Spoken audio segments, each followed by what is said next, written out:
मलाकी तक पुराना नियम का 39 किताब जब यीशु आया पूरा हो गया।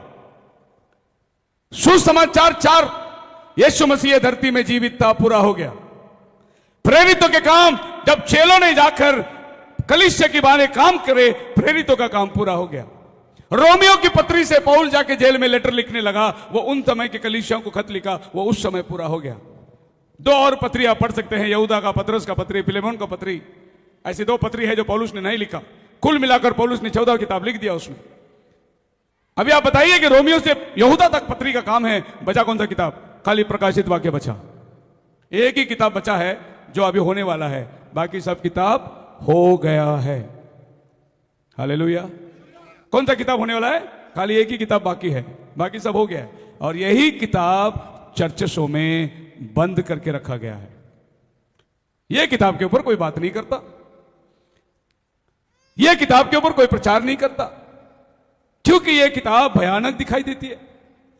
इसमें सिंहासन से बिजली निकलती है, सामने 7 आत्माएं हैं, वहां 7 तारे हैं, वहां एक सिंह आ रहा है, यहां एक बछड़ा आ रहा है, वहां उड़ता हुआ ख्वाब दिखाई दे रहा है, फिर वहां से एक घोड़ा आता है, उस पर एक सवार है। अब ये सब कौन प्रचारेगा? सरदर्द किसको चाहिए?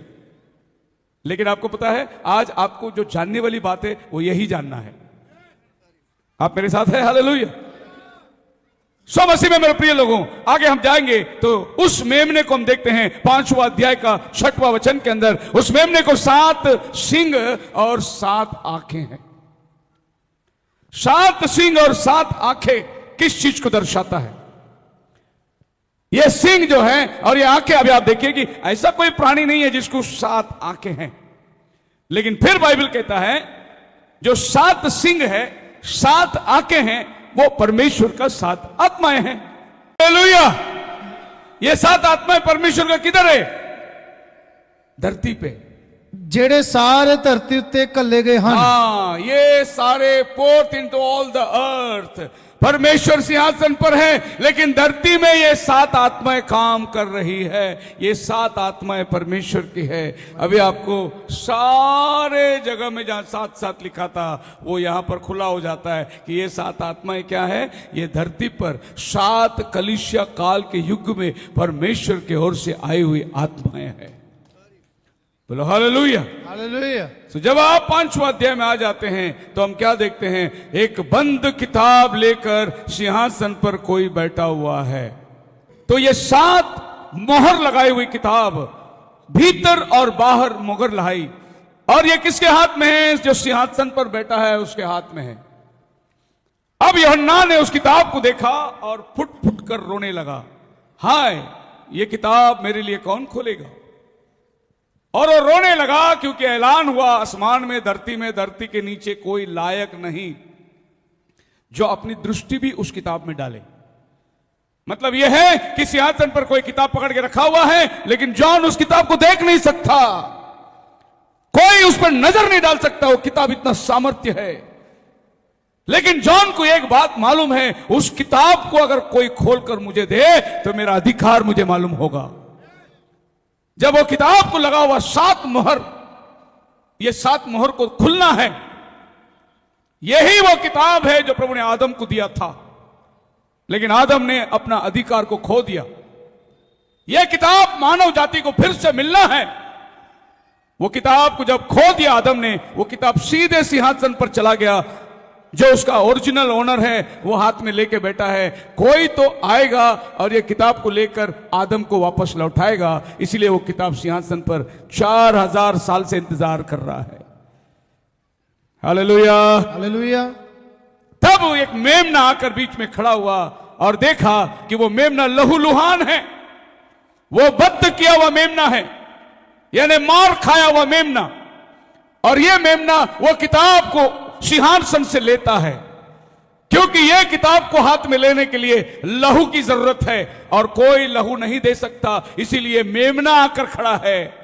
और यहां पर 2 बातें हो रही है। आवाज गरजने वाला सिंह देता है, यहूदा गोत्र का सिंह उदय हुआ है इस किताब के मोहरों को खोलने के लिए। लेकिन जब वो देखता है तो सिंहासन के ऊपर जो किताब है वो सिंह आके नहीं लेता, मेमना आया किताब को लेने के लिए। अब सवाल यह होता है कि मेमना बात करेंगे या फिर सिंह बात करेगा। दो प्राणी आया, यहूदा गोत्र का सिंह उदय हुआ है किताब को खोलने के लिए, लेकिन किताब वो नहीं खोल रहा है, किताब मेमना खोल रहा है। वजह यह है, प्रभु ने बाइबल में कौन सा जानवर को बलिदान करने का लेवी 11 में लिख के रखा है, शुद्ध अशुद्ध। सिंह बलिदान का वस्तु नहीं है। सिंह जंगल का राजा जरूर है, लेकिन वेदी पे बलि चढ़ाने का सिंह नहीं, वो मेमना है। बोलो हालेलुया। अब यह किताब को लहू चाहिए तो सिंह लहू नहीं दे सकता, इसीलिए वो ही सिंह मेमना बन के आता है और सिंहासन के सामने जाकर किताब को लेता है, क्योंकि क्रूस पर चढ़ने वाला परमेश्वर का मेमना जो जगत का पाप लेके जाता है, इसीलिए वहां मेमना दिखाई दिया। यह मेमना लहू लुहान होकर इस किताब को सिंहासन से लेता है और उसके मोहरों को खोलना शुरू करता है। जब उसने पहली मोहर खोली, बाइबल कहता है 6वें अध्याय के अंदर एक श्वेत घोड़ा आया, उस पर एक सवार था, उसके हाथ में धनुष्य थी, पर उसके पास में तीर नहीं था। उसको एक मुकुट दिया गया और वो जय पाता हुआ चला जा रहा है। यह पहली मोहर खुलते ही सफेद घोड़ा आ गया। अभी आपको जानना चाहिए कि यह सफेद घोड़ा कौन सवार होकर आ रहा है। बहुत लोग कहते हैं यह यीशु मसीह है, लेकिन वो यीशु मसीह नहीं है।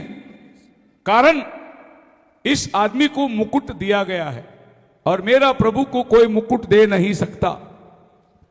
मेरा प्रभु यीशु मसीह भी सफेद घोड़े में आता है, लेकिन वो 19वां अध्याय में आता है और वो स्वर्ग से आता है और वो मुकुट पहन के आता है।